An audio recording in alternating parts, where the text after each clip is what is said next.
जड़ी बूटियाँ वनस्पतियाँ हमें देती हैं नया जीवन। और आज हम एक और पौधा जिसका हम सदियों से प्रयोग करते हैं सब्जी के रूप में, साग के रूप में, ऐसे पौधे के विषय में करेंगे हम चर्चा। इसको बोलते हैं हम बथुआ। इसको इंग्लिश में ऑल गुड बोलते हैं, सब कुछ अच्छा। और यदि बॉटनिकली चेनोपोडियम एल्बम बोलते हैं। और संस्कृत में वास्तुक हम इसको बोलते हैं, क्षारपत्र बोलते हैं। और गुजराती में चील टांको भी बोलते हैं। और बंगाल में बथुआ साग या चंदन बेटू भी बोलते हैं। और मराठी में जिसको चाकवत व चिबिल भी बोलते हैं। और तमिल में जिसको पारू पुक्कुराई बोलते हैं। और इसकी दूसरी प्रजाति है चेनोपोडियम ओलिडम। ये दो प्रजातियां इसकी पाई जाती है। प्रायः जो हम साग के लिए प्रयोग करते हैं उस बथुए का जो नाम है वो चेनोपोडियम एल्बम ही हम यूज़ करते हैं। इसको हम बथुआ बोलते हैं। इसके अंदर बहुत क्षार होता है। प्रायः जितने पौधों के अंदर क्षार होता है उनमें से सहज रूप से इसके अंदर बहुत ही क्षार होता है, इसलिए संस्कृत में हम इसको क्षारपत्र बोलते हैं। और इसको शाकवीर भी कहा गया है और हिममोचिका भी कहा गया। इसको चिल्लिका या चिल्ली भी कहा गया। तो चिल्ली का कह करके हम बथुआ को संस्कृत शास्त्र में जानते हैं। और प्रायः जो प्रचलन में नाम है उसका नाम है वास्तुक। वास्तुक मतलब बथुआ। तो ये जो बथुआ है यह साग के रूप में पूरे देश में खाया जाता है। और इस बथुए को प्रायः ऐसा देखने में आता है हम लगाते नहीं हैं। ये लगाते नहीं हैं। जैसे गेहूं का खेत जब गेहूं बो देते हैं तो गेहूं के बीच बीच में ये बथुआ भी अपने आप उगाता है। तो ये बेचारा कहीं पर भी किसी भी खेत में प्राकृतिक रूप से भी अपने आप होता है ज़्यादातर। और बथुए की साग हम बहुत ही शौक से सभी लोग सेवन करते हैं। तो ये क्योंकि इसके अंदर बहुत क्षार होता है, क्षार होने की वजह से जो ये बथुआ है वह अत्यंत लाभकारी है आपके पथरी के लिए। जिसको पथरी की बीमारी हो उस पथरी के रोगियों को आप बथुए का साग या ये कोमल पत्तियों को, टहनियों को, जैसे इसमें फूल आने शुरू हो गए हैं अभी क्योंकि ये थोड़ा सा पकने की स्थिति पर है, तो इसको पीस करके 10-15 ग्राम रस को चाहे तो पानी मिला करके चाहे सीधा सुबह खाली पेट पिला दें, शाम को भी खाली पेट दे दें, उससे पथरी टूट जाती है। अत्यंत लाभकारी है आपके पथरी के लिए। किडनी स्टोन में 12 mm तक के स्टोन निकले हैं। और इस बथुए की जो विशेषता है उस पथरी के अंदर यदि आप लगातार पिला देते हैं, बथुए का लगभग 10 ग्राम रस आप निकालें, 10-15 ग्राम रस को चाहे तो पानी मिला करके चाहे सीधा सुबह खाली पेट पिला दें, शाम को भी खाली पेट दे दें, उससे पथरी टुकड़े हो जाते हैं। पथरी होने में कारण है पेशाब को रोकना, कम पानी पीना या प्रदूषित जो आहार का सेवन करना। यदि आप आहार में ध्यान दें, खाने पीने में ध्यान दें, पानी ज़्यादा पिएं, पेशाब को ना रोकें, तो इससे भी हम बहुत सारी बीमारियों से बच सकते हैं। फिर भी आपको लगता है कहीं कहीं कैल्शियम वगैरह की ज़्यादा मात्रा होती है या इस तरह के पानी के अंदर भी जहाँ दोष होते हैं वहाँ पर पथरी होने की संभावना ज़्यादा रहती है, तो उन जगहों पर आप बथुए का साग का सेवन करें। बथुए के साग का रस निकाल करके आप लगातार पिला दें। पिलाने से पथरी होने की संभावना लगभग समाप्त हो जाएगी। इसलिए यह मूत्रल भी है। जिनको मूत्र संबंधी बीमारी है, आयुर्वेद की दृष्टि से हम देखें तो बथुए को बहुत ज़्यादा दीपक माना गया है, बहुत ज़्यादा पाचक माना गया है। ये बथुआ कृमिनाशक भी माना गया है आयुर्वेद के अंदर और मूत्र शोधक भी माना गया है।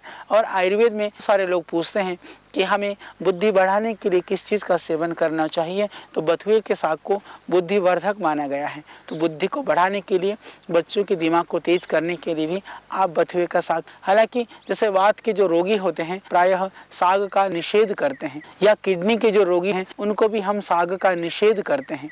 तो उनमें भी यदि किडनी के रोगियों को हम बथुए का साग नहीं, किडनी के रोगियों को बथुए का जो ये बीज है, बीज का काढ़ा देने से किडनी में बहुत लाभ होता है।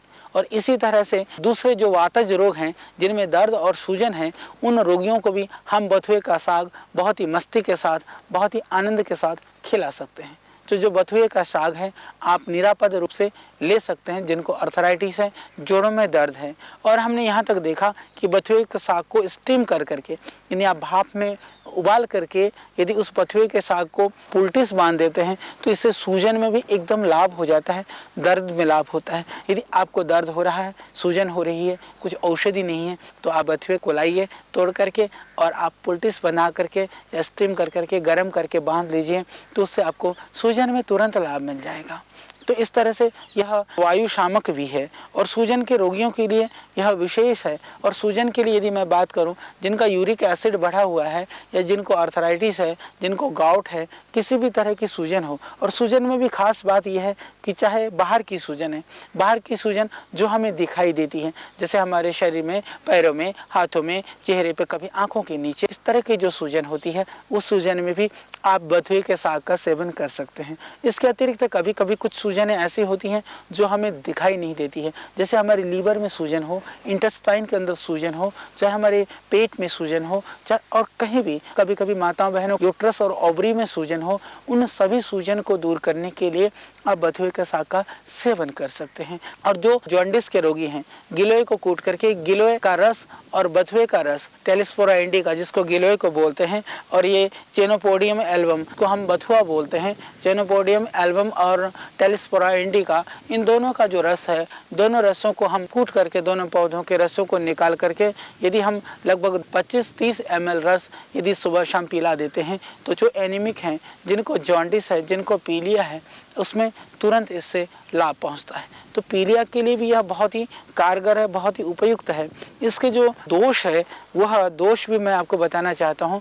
इसके अंदर जो बथुए का साग है, वह गर्भिणी स्त्रियों को, जिन माताओं बहनों को गर्भ है, तो गर्भिणी स्त्रियों को, माताओं बहनों को बथुए साग का हमारे आयुर्वेद के ग्रंथों में, हमारे शास्त्रों में निषेध किया गया है। निषेध इसलिए किया गया है क्योंकि यह गर्भघाती इसको माना गया है, गर्भस्राव करने वाला माना गया है। परंतु उसका एक दूसरा गुण भी है। जब ये गर्भस्राव करने वाला है तो निश्चित रूप से इसका जो दूसरा जो गुण है, जो बहुत ही हमें विचार करना चाहिए, वह गुण है कि यह बथुआ मासिक धर्म को खोला है, पीरियड रुका हुआ है। उन माताओं बहनों को बथुए के बीजों को मोटा मोटा कूट करके उसमें थोड़ा सा आप सौंठ को मिला सकते हैं। बथुए के बीजों को पाउडर करके लगभग 15 से 20 ग्राम लगभग, यदि आप उसको 400 ग्राम पानी में उबालें, उबाल करके और उसको पिला दें सुबह शाम, तो जिन माताओं बहनों को पीरियड नहीं होते हैं, खुल करके नहीं आते हैं, उनके लिए बथुआ बहुत ही कारगर है। उसमें थोड़ा सा आप सौंठ को मिला सकते हैं। सौंठ मिला देने से वो बहुत ही लाभ करेगा। तो यह पीरियड को ठीक करने के लिए, जब पीरियड के समय पर माताओं बहनों को दर्द होता है, आपको किसी भी चीज़ की ज़रूरत नहीं है, बथुए के बीज आप लाएं और लगभग वही 10 ग्राम की मात्रा में आप इसको उबालें, उबाल करके काढ़ा बनाएं। काढ़े का अर्थ ये होता है कि जितना हम जल डालें उसका 1/4 रह जाए, उसको उबाल करके आप पिएं, तो वह काढ़ा लाभकारी है। उनको जब दर्द हो रहा हो पीरियड में, बथुए का काढ़ा बना करके सुबह शाम पी लो। एक दिन में 2 बार 3 बार पीने से ही आपके दर्द में एकदम आराम हो जाएगा। पीरियड खुल करके जैसे नॉर्मल पीरियड होना चाहिए वह हो जाएगा। तो मेरी माताओं बहनों के लिए यह एक बहुत ही देव तुल्य यह औषधि है, यह वनस्पति है। यह वास्तव में आप प्रयोग करके देखिए। दवाई जो पैकेटों में है, सुंदर डिब्बों में है, बड़ी बड़ी फैक्ट्रियों में बनती हैं, वही दवाई नहीं होती है। वो तो आपके लिए जहर भी हो सकता है, वो हार्मफुल हो सकती है। ये तो ज़्यादा कोई नुकसान करने वाली चीज़ नहीं है, अपितु यह गुण करने वाली वस्तु है। इसीलिए हम इनके गुणों को समझ करके इनका प्रयोग करें और लाभ उठाएं। दूसरा, जब डिलीवरी होनी होती है, बच्चा होने को होता है, कई बार बहुत समस्या होती है, कई बार बहुत दर्द होता है, बहुत पीड़ा होती है। उस सारी स्थितियों पर आप 2 तोला बीज यानी 20-25 ग्राम बीज को उबाल करके थोड़ा गुड़ डाल करके उबालें और थोड़ा सा उसमें आप अजवाइन मिला दें। बथुए का बीज 20 ग्राम और अजवाइन हो 3-4 ग्राम, और उसमें थोड़ा गुड़ डाल करके औटा करके और उसका काढ़ा बना करके पिला दें। उसको पीने से जो गर्भवती माताओं बहनों के बाद में जैसे शरीर में से, जिसको पैर बोलते हैं, जिसको हम बोलते हैं जो छोड़, जेर जिसको बोलते हैं, जेर जिसको छोड़ बोलते हैं, जो बच्चा होने के बाद में कुछ कचरा और कुछ गंदगी रह जाती है, तो उस स्थिति में भी ये बहुत ही कारगर है। इसका काढ़ा बना करके आप पिला दें। और जो प्रसूत रोग होने की संभावना रहती है, माताओं बहनों को बच्चा होने के बाद में कई बार बहुत तरह की समस्याओं का सामना करना पड़ता है। पेटों में सूजन हो जाता है, अंदर इन्फेक्शन हो जाता है। उन सब इन्फेक्शन और सूजन को रोकने के लिए भी यदि आप इस बथुए के 10 ग्राम बीज में थोड़ा अजवाइन मिला करके, थोड़ा सा मेथी अजवाइन और आप ये बथुए का बीज और गुड़ निकाल करके उसको उबाल करके उसमें 10 मूल का काढ़ा भी डाल सकते हैं, उसको मिला करके सुबह शाम पिला दें। 10, 15, 20 दिन पिला लें। अंदर जो भी यदि कचरा और गंदगी हो, थोड़ी बहुत शोथ और इन्फेक्शन हो, पूरा जड़ मूल से खत्म हो जाएगा। बहुत ही कारगर और बहुत ही निरापद यह प्रयोग है। इस प्रयोग को आप सभी लोग, सभी घरों में, सभी माताएं बहनें विशेष करके बिल्कुल निरापद रूप से निर्भयता के साथ में सेवन कर सकती हैं। बस ध्यान रखने की आवश्यकता है, बथुआ थोड़ा सा यह गर्भस्राव करता है। जो एनीमिक हैं, जिनको ब्लड की कमी है, वह भी बथुआ का रस निकाल करके यदि पीते हैं नियमित रूप से, बथुए का बहुत ज़्यादा रस लेने से वो दस्त लगा देता है। और थोड़ा ध्यान रख लेना, जितना डाइजेस्ट हो जाए 25-50 ग्राम लगभग जूस इसका रस निकाल करके और उसको डाइल्यूट भी कर सकते हैं। डाइल्यूट करने के लिए रस में आप थोड़ा पानी भी मिला सकते हैं। पानी निकाल करके यदि आप पीते हैं तो उससे आपको डाइजेस्ट होने में सुविधा रहेगी। यह बहुत ही लाभकारी है। मैंने बताया कि यह पथरी के लिए और गर्भाशयगत दोष के लिए, पीरियड्स के लिए, माता बहने की समस्या के लिए और यकृत के लिए इसका एक और बहुत चमत्कारिक प्रयोग है। जिनके लीवर के अंदर गांठ हो जाती है, जैसे कई बार अंदर फाइब्रोसिस डेवलप होता है, कैंसर्स की गांठें डेवलप हो रही होती हैं, बॉडी के अंदर कहीं भी गांठ है, उस गांठ को तोड़ने के लिए भी यदि आप पृथ्वी को जड़ सहित तोड़ करके डिब्बे में भर करके रख लीजिए सुखा करके, और आप इसमें से 10 ग्राम ले लीजिए। 10 ग्राम को 400 ग्राम पानी में पकाइए। पका करके जब बच जाए लगभग 50 ग्राम छान करके आप पीजिए। यदि छान करके पिएंगे तो अंदर की जो गांठ है वो भी घुल जाएंगे। और ज़्यादा गांठ है तो उसके लिए जैसे हम आयुर्वेद में देते हैं, कचनार गुग्गल है या वृद्धिपाती है, उन गोलियों को भी बथुए के काढ़े के साथ आप सेवन कर सकते हैं, तो आपको जल्दी लाभ मिलेगा। तो जो गांठ को घोलने वाली जो दवाइयाँ हैं उनके साथ में भी यदि बथुए का काढ़ा पीते हैं तो जल्दी से इससे गांठ घुल जाएगा और इससे जो है गांठ घुल करके गांठ की जो समस्या है उससे आपको मुक्ति मिल जाएगी। तो पथरी के लिए भी यह बहुत ही लाभकारी है, बहुत ही गुणकारी है। तो ये बथुआ मात्र एक साग नहीं है, बथुआ मात्र एक यह सिर्फ नित्य प्रति रसोई में प्रयोग होने वाली चीज़ नहीं है, अभी तो आयुर्वेद की दृष्टि से यह बहुत ही लाभकारी चीज़ है। जिन भाइयों को पेशाब कम होता है, पेशाब खुल के नहीं होता है, उनको भी इस बथुए के रस में पानी और मिश्री मिला करके लेने से पेशाब भी खुल करके होता है। जिनको प्रदर की बीमारी है, माताओं बहनों की विशेष करके रक्त प्रदर में ये थोड़ा कम करता है, परंतु श्वेत प्रदर के अंदर बथुए का रस निकाल करके और उसमें थोड़ा 10 ग्राम लगभग रस में आप लगभग 50 ml जल मिला लें, पानी मिला लें, थोड़ा मिश्री मिला करके आप नियमित रूप से सेवन करें, तो इससे जो है वह बहुत ही लाभकारी है आपके प्रदर रोग के लिए। और इसका एक और विशेष लाभकारी जो गुण है, हालांकि जो आज की बहुत ही बड़ी समस्या है, बहुत ही बड़ी परेशानी है, वो ये है कि लोग आज हर कोई नपुंसकता से परेशान है। उन सब भाई बहनों के लिए भी यदि यौन दुर्बलता को दूर करना है, इसके बीज का काढ़ा बना करके यदि आप सुबह शाम शहद मिला करके पिला दें। जैसे आप इसके बीज को लगभग 20 ग्राम बीज को, बथुए को बीज को 400 ग्राम पानी उबालें, 50 ग्राम बच जाए, थोड़ा गुनगुना गर्म रहते ही थोड़ा सा शहद मिला करके पिला दें। नियमित रूप से पीने से इससे यौन शक्ति भी बहुत बढ़ती है, यौन दुर्बलता भी जाती रहती है। तो यह बहुत ही लाभकारी है, गुणकारी है।